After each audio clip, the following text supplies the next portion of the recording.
एक बात अपने जीवन में सदा उतार करें, घर में अगर तुलसी का क्यारा है तो तुलसी महारानी हमें ये बता देती है कि हमारे घर में सुख आने वाला है कि दुख आने वाला है। जैसे शनि अपना प्रकोप दे रहा है या शनि उतर रहा है, ये किसी से पूछने की जरूरत नहीं पड़ती, अपने आप मालूम पड़ जाता है। कैसे? शनि कथा अगर आपने सुनी हो तो उसमें व्याख्यान आता है शनि कथा में, पांव की चप्पल बार बार टूट रही हो, कमर से नीचे जो वस्त्र पहने हो वो फट रहे हो, कहीं पजामा है, धोती है, आदि वस्त्र हैं, कपड़े हैं, वो अपने आप फट, आज के जमाने में तो फटे फटाए पहनते हैं लोग, फैशन। उसकी गारंटी नहीं है, उसका हम वर्णन नहीं कर रहा। हम जब पहनते हम समझ जाते हैं इसको शनि तो ऑलरेडी लगा ही हुआ। जब उनका घुटना घुटनी सब फटा हुआ दिखता है तो उसमें लग जाता है कि शनि पहले से लग गया बापड़ा, उनके पहने से तो मालूम पड़े।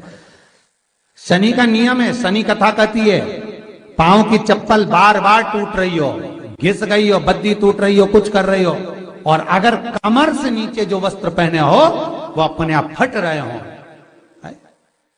समझ लेना कि शनि पांव से प्रवेश कर रहा, मतलब अपनी प्रखरता शनि दिखा रहा। किसी मंदिर में गए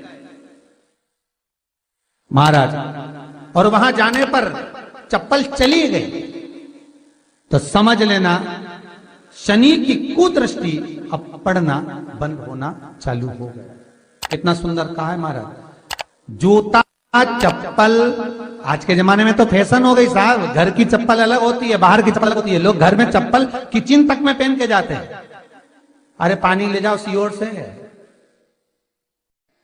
रसोई घर में लोग चप्पल पहन कर जाते हैं, जहां भगवान का प्रसाद बन रहा है, जहां अन्नपूर्णा निवास कर रही है, और पूछो तो कह किचन की चप्पल है तो माथे पे रख लो। तुम अपनी मां को जरूर देखना है एक बार, वो बूढ़ी मां कितनी बार किचन में चप्पल पहन कर गई, मुझे जरूर फोन कर कर बताना।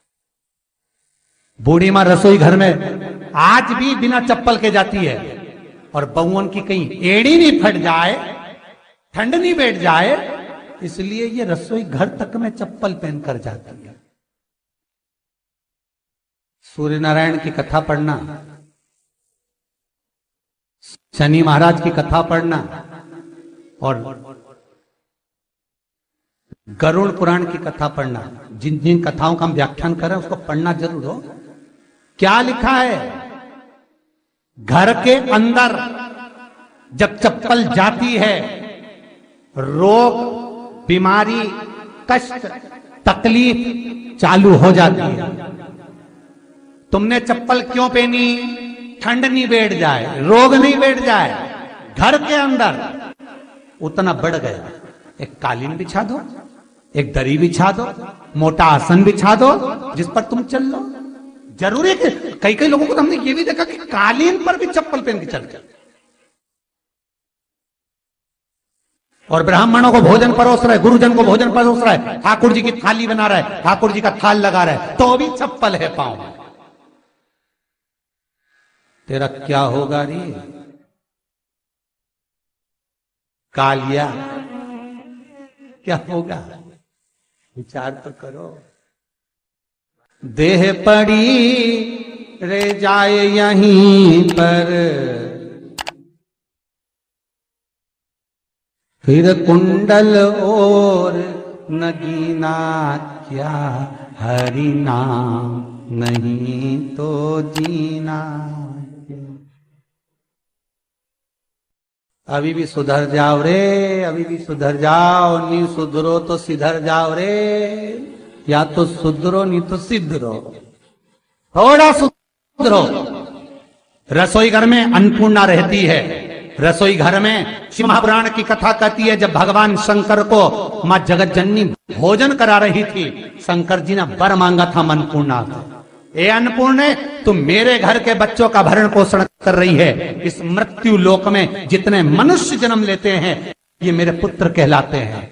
तो अन्नपूर्णा ने कहा, चिंता मत करना भोलेनाथ, जिस जगह पर एक स्त्री, बेटी, कन्या या घर की बहू या बूढ़ी मां भोजन बनाएगी, उस जगह पर मैं अन्नपूर्णा उसके शरीर में प्रवेश करूंगी। और वो रसोई घर नहीं होगा, वो मेरा और तुम्हारा मंदिर कहलाएगा।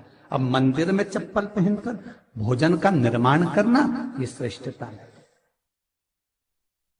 एक आसन पटक लो आप रसोई घर के अंदर, जिस आसन पे खड़े होकर आप भोजन बना लो, मोटा सा आसन रख लो, चप्पल की जरूरत ही नहीं। श्रीमद् भागवत कथा कर रही है, तुलसी का मात्र तो शनि अपनी दृष्टि बता देता है। शास्त्र कहता है जब घर के अंदर प्रवेश करने के, जब आप घर में प्रवेश करें तो एक कोने में चप्पल को उतार दें। बाहर जगह नहीं है तो घर के अंदर प्रवेश कर लेफ्ट में चप्पल को उतार दें, और 7 या 3 कदम के अंदर चप्पल उतर जाना चाहिए घर के अंदर में। और उसके बाद अगर चप्पल अंदर प्रवेश कर रही है तो राहु केतु शनि के साथ प्रवेश करते हैं, जिसके घर में बीमारी कभी पीछा नहीं छोड़ती। शनि कथा, सूर्य की कथा का स्मरण करिए, आपको मालूम है, पहचान हो जाता है। महाराज तुलसी बता देती है कि आपके घर की दशा क्या है। बार बार जल डालने के बाद भी तुलसी सूख रही है, बार बार आप पूजन कर रहे हैं, पाठ कर रहे हैं, तो भी तुलसी के दल सूख रहे हैं। तुलसी बता देगी कि तुम्हारे घर में तकलीफ आने वाली है, कष्ट आने वाला है, सूख रही है। किसी ने जरूर कुछ ना कुछ ऐसा है कि इसमें घर में कुछ तकलीफ आएगी, तुमने लगाया फिर सूखी, फिर लगाया फिर। तुलसा महारानी बता देती है कि कष्ट है। और जिस गमले की तुलसा घेर घमोर हो, फलित तो हो, आनंद में हो, तो उस घर में फिर दुख नहीं आता, समृद्धि खुद बढ़ती चली।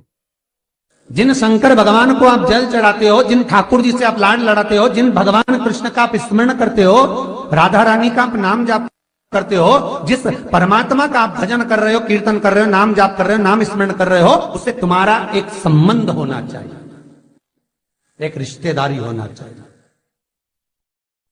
और उससे जब तुम्हारा कोई संबंध रहेगा, उससे जब तुम्हारी कोई रिश्तेदारी रहेगी,